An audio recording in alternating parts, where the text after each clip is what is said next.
I've had a few requests on how I installed my temperature gauge, so let's dive right in. First, you'll want to find a solid spot on your radiator hose to cut for the temp sensor and housing. Once you've got that, install the unit and tighten those clamps securely. Next, run your wires through the firewall.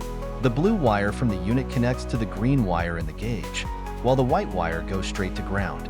For the gauge itself, pick a good spot on your dash to either drill out or mount it. The black wire from the gauge also goes to ground. Now, the yellow and red wires need to connect to a fuse tap.